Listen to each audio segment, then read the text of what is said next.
സന്തോഷം നിലനിർത്തി കൊടുക്കുമാറാകട്ടെ. പരിശുദ്ധമായ റബീഉൽ അവ്വലിന്റെ 9-ാമത്തെ ദിവസം പരിശുദ്ധ റബീഉൽ അവ്വൽ വന്നപ്പോഴേ നമ്മളൊക്കെ വല്ലാത്ത സന്തോഷത്തിലാണ്. ആ സന്തോഷം അല്ലാഹു നിലനിർത്തി തരട്ടെ.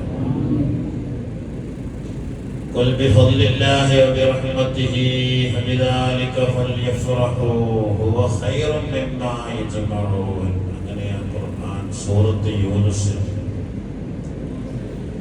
നബിയെ തങ്ങൾ പറയുക ബിഫദ്ലില്ലാഹി, അല്ലാഹുവിന്റെ ഫദ്ൽ കൊണ്ടും വബിറഹ്മതിഹി, റഹ്മത്ത് കൊണ്ടും, ഫബിദാലിക ഫൽയഫ്റഹൂ, മുഅ്മിനീങ്ങൾ സന്തോഷിക്കട്ടെ.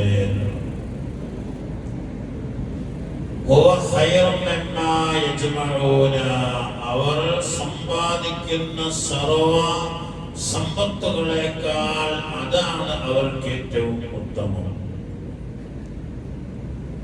മഹാനായ ഹസൻ ബസ്രി തങ്ങൾ പറഞ്ഞത് അതാണ്. ഹസൻ ബസ്രി തങ്ങൾ എന്ന് പറഞ്ഞാൽ താബിഈങ്ങളിൽ ഏറ്റവും പ്രഗത്ഭനായ പണ്ഡിതനാണ്.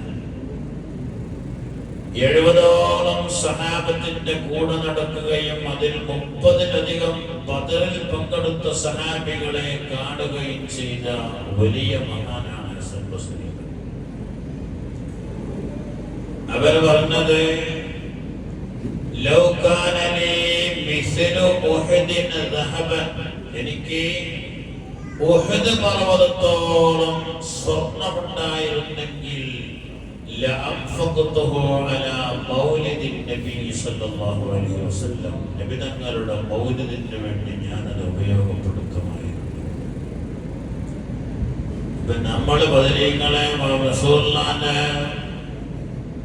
നബിദിനത്തിലേക്ക് ഒരു 10 ഉറുപ്പിക ചോദിച്ചാല് നമ്മളെ ഉണ്ടാവില്ല. അങ്ങോട്ടെന്താ പിരിവെടുത്ത് കൊടുക്കേണ്ടില്ല. നേരെ മറിച്ച് കുറച്ച് കഴിഞ്ഞിട്ട് ഒരു ക്രിക്കറ്റിന്റെ കളിക്കാർ വന്നാൽ നമ്മളെ ഇഷ്ടം പോലെ ഉണ്ടാവും. അല്ലെ ഒരു ഗാനമേളന്റെ ആൾക്കാർ വന്നാൽ ഇഷ്ടം പോലെ ഉണ്ടാവും. ഹബീബായ റസൂലുള്ളാഹിന്റെ ജന്മദിനം കൊണ്ടാടാൻ ഒരു 10 രൂപ നമ്മുടെ കയ്യിലില്ല. അല്ലാഹു കാത്തിരക്ഷിക്കട്ടെ.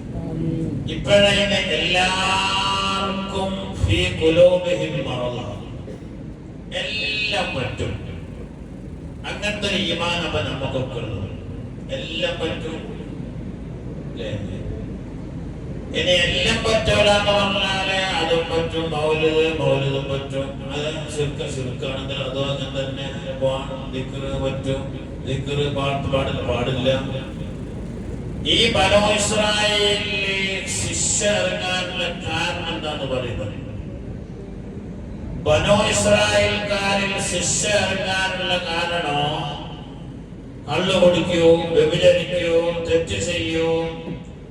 ഈ തെറ്റ് ചെയ്യുന്ന ആളുകളെ ഉപദേശിക്കും ആര്? അതിലുള്ള പണ്ഡിതന്മാര്, അതിനുള്ള നേതാക്കള് ഒക്കെ ഉപദേശിക്കും. ചെയ്യരുത് മോനെ, പാടില്ല എന്നൊക്കെ പറയും.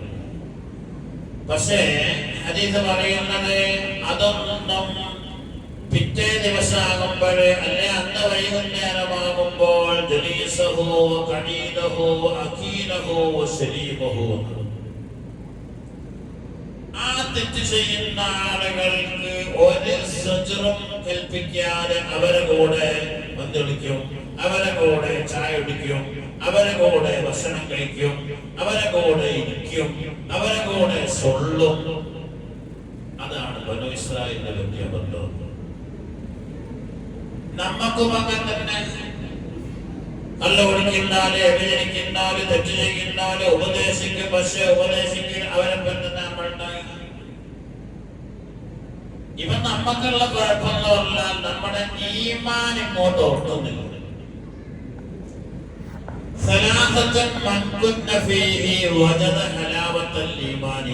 മൂന്ന് കാര്യങ്ങൾ ഒരു മനുഷ്യനിൽ ഉണ്ടായാൽ അവൻ ഈമാനിന്റെ മധുരം നുകർന്നവനാണ്. ഇമാം ബുഖാരി റിപ്പോർട്ട് ചെയ്ത ഹദീസാണ്.